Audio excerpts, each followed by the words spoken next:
Bismillahirrahmanirrahim. Assalamualaikum warahmatullahi wabarakatuh. Sahabat Islam Media yang dirahmati Allah Subhanahu wa taala, kali ini kita akan berkisah tentang seorang tokoh ulama yang masyhur, yaitu Fudail bin Iyad. Namun sebelum ia menjadi tokoh ulama yang masyhur, ia merupakan seorang perampok. Bagaimana dengan kisah selanjutnya? Sebelum melanjutkan video ini, jangan lupa untuk klik subscribe dan lonceng notifikasi agar sahabat Islam Media tidak ketinggalan kisah-kisah menarik dari kami. Suatu malam, sejumlah pedagang ingin melewati suatu lembah untuk menuju Sirjis. Mereka menyadari daerah itu sangat rawan akan perampokan. Apalagi kawanan Fudail bin Iyad kerap beroperasi di sana. Maka mereka berunding terlebih dahulu di dalam kemah. Sebelum meneruskan perjalanan, seorang di antara mereka berkata, "Sungguh Fudail bin Iyad dan gerombolannya biasa melancarkan aksinya di daerah ini. Kita harus berbuat apa?" Seorang yang lebih alim dari ketiganya menjawab, "Siapkanlah panah-panah kita. Kita akan memanah ke arah mereka bersembunyi. Jika anak panah kita tepat mengenai sasaran, hendaknya kita melanjutkan perjalanan. Bila tidak begitu, sebaiknya kita kembali. Akan tetapi," lanjut dia, "kita tidak sekedar memanah. Lebih baik kita membacakan ayat-ayat Al-Quran terlebih dahulu. Semoga Allah menolong kita." Masing-masing pria itu menggumamkan beberapa kalamullah sebelum menjalankan rencana itu. Sementara, tak jauh di sana Fudail bin Iyad dan kawan-kawannya sudah semangat untuk menggempur kafilah dagang tersebut. Para penjahat itu berniat langsung menyergap begitu mereka mendekati lembah yang gelap. 3 pedagang dalam kafilah itu pun bersiap. Orang yang pertama melepaskan anak panahnya setelah membaca Al-Quran surah Al-Hadid ayat 19 yang artinya, "Belum tibakah waktunya bagi orang-orang yang beriman untuk secara khusyuk mengingat Allah dan mematuhi kebenaran yang telah Ia wahyukan. Dan janganlah mereka seperti orang-orang yang telah menerima kitab sebelum itu. Kemudian mereka melalui masa yang panjang sehingga hati mereka menjadi keras. Dan banyak di antara mereka menjadi orang-orang fasik." Fudail bin Iyad ternyata mendengar ayat yang dibacakan orang tersebut. Tubuhnya terasa bergetar hebat. Ia pun merintih berteriak keras, bahkan kemudian ia jatuh pingsan. Para anak buahnya mengira bosnya itu terkena tembakan panah. Tak ada satupun luka di tubuh Fudail bin Iyad. "Aku telah terkena anak panah Allah," seru Fudail sebelum tak sadarkan diri. Para pengikutnya membangunkan Fudail bin Iyad. Ia pun kembali sadar meskipun tubuhnya kini basah oleh keringat. Sementara itu, pedagang berikutnya mulai melepaskan anak panah kedua ke arah Fudail sembari membaca surah Az-Zariyat ayat 50, yang artinya, "Maka segeralah kembali kepada Allah. Sungguh aku seorang pemberi peringatan yang jelas dari Allah untukmu." Fudail pun mendengar ayat yang dibacakan pedagang tersebut. Kini ia berteriak lebih keras, "Wahai kalian semua, aku terkena anak panah Allah." Orang terakhir dari kafilah itu meluncurkan panahnya sembari mengucapkan surah Az-Zumar ayat 54 yang artinya, "Dan kembalilah kamu kepada Tuhanmu dan berserah dirilah kepadanya sebelum datang azab kepadamu, kemudian kamu tidak dapat ditolong lagi." Lantunan ayat ini semakin membuat Fudail ketakutan. Ia pun menyuruh seluruh anak buahnya untuk pergi meninggalkannya. "Kalian semua pulanglah.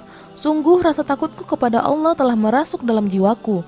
Aku akan meninggalkan semua kejahatan yang selama ini aku lakukan." Kemudian Fudail langsung melangkahkan kakinya ke arah Mekah. Belum sampai di sana, ia berkemah di suatu daerah dekat Narawan. Suatu malam, Sultan Harun al-Rasyid di istananya sedang bermimpi dalam tidurnya. Terdengar suara gaib menyeru kepadanya dalam keadaan tak sadar. Sungguh Fudail bin Iyad takut kepada Allah dan memilih mengabdikan diri kepadanya, sambutlah ia di negerimu. Keesokan paginya, Sultan al-Rasyid menyuruh ke beberapa orang untuk menemukan Fudail bin Iyad. Setelah beberapa waktu, orang-orang suruhan itu dapat membawa Fudail ke istana Baghdad. "Wahai Fudail," kata Sultan, "aku melihat dalam mimpiku suatu suara menyuruh kepadaku tentang keadaanmu. Aku disuruh agar menyambut kedatanganmu." Fudail terkesima. Ia lantas menyeru ke langit, "Ya Rob, dengan kemurahan dan keagunganmu, Engkau telah mencintai seorang hamba yang berdosa, yang telah menjauh darimu selama 40 tahun." Fudail kemudian diterima Sultan Harun al-Rasyid dengan sambutan yang baik. Ia pun kini telah berubah total. Taubat nasuha yang dilakukannya telah membuatnya kembali ke jalan cahaya. Sejak saat itu, ia mencurahkan seluruh waktu hidupnya untuk belajar dan ibadah. Setelah ia cukup lama menetap di Kufah, Sebelum menghabiskan sisa usianya di Tanah Suci, pada puncak karirnya sebagai ulama, ia dijuluki masyarakat sebagai ahli ibadah di dua kota suci, Abid al-Haramain. Sejak meninggalkan dunia kemaksiatan, Fudail bin Iyad menekuti berbagai ilmu agama, terutama hadis.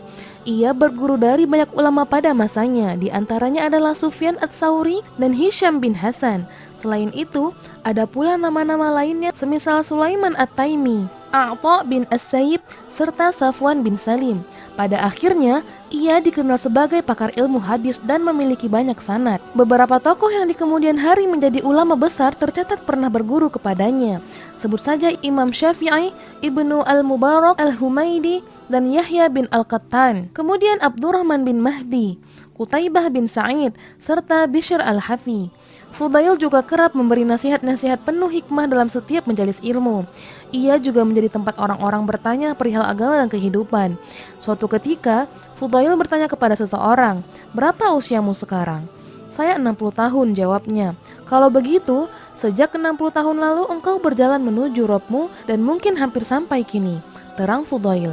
Orang yang ditanya kemudian mengucapkan, "Inna lillahi wa inna ilaihi raji'un." Mendengar itu, Fudail kembali bertanya, "Apakah engkau tahu makna perkataan yang baru saja engkau ucapkan?" Orang itu menggelengkan kepalanya. Barang siapa yang memahami bahwa semua manusia adalah milik Allah dan kepadanya akan kembali, maka hendaklah menyadari pula mereka akan dimintai pertanggungjawaban. Maka hendaklah mempersiapkan diri dengan memperbaiki akhlak dan perbuatannya. Berharaplah agar Allah mengampuni kesalahan masa lalu. Akan tetapi, bila tetap melakukan keburukan, sungguh termasuk orang-orang yang merugi. Fudail juga kerap menasihati murid-muridnya perihal keutamaan ikhlas. Menurutnya, rasa ikhlas merupakan kunci ketentraman hidup. Popularitas di tengah manusia tidak berarti apa-apa bila hal itu justru melupakan diri dari mengingat Allah Subhanahu wa Ta'ala. Pesannya, jika engkau mampu untuk tidak dikenal, maka lakukanlah. Engkau tidak akan merugi walaupun tidak dikenal. Engkau pun tidak akan merugi walaupun tidak dipuji. Engkau tidak akan merugi walaupun kamu tercela di mata manusia, asalkan dalam pandangan Allah engkau terpuji. Nasihat lainnya berkenaan dengan bahaya ria. Fudail mengingatkan, janganlah ibadah menjadi alat untuk meraih simpati manusia. Hendaknya setiap amal ibadah yang kita lakukan di dunia semata-mata hanya karena Allah Subhanahu wa Ta'ala. Engkau berhias untuk manusia, bersolek untuk mereka, dan engkau terus berbuat ria sehingga mereka mengenalmu sebagai orang yang saleh. Mereka melaksanakan kebutuhanmu, melampangkan tempat dudukmu, dan berinteraksi denganmu karena mereka salah duga selama ini. Keadaanmu benar-benar buruk jika demikian adanya. Masya Allah, begitulah luasnya kasih sayang Allah Subhanahu wa Ta'ala kepada hambanya. Bagaimana perjalanan kisah Fudail bin Iyad dapat bertaubat dari seorang perampok hingga menjadi ulama besar. Pelajaran yang dapat kita ambil dari kisah ini adalah tidak ada kata terlambat untuk bertaubat. Dan jika kita bertaubat nasuha, maka Allah Subhanahu wa Ta'ala akan karuniakan kelebihan-kelebihan yang banyak. Semoga kisah ini bermanfaat dan menambah ilmu pengetahuan kita semua, dan semoga juga kita semua termasuk orang-orang yang bertaubat dan menjadi insan yang taat. Barakallahu fikum. Assalamualaikum warahmatullahi wabarakatuh.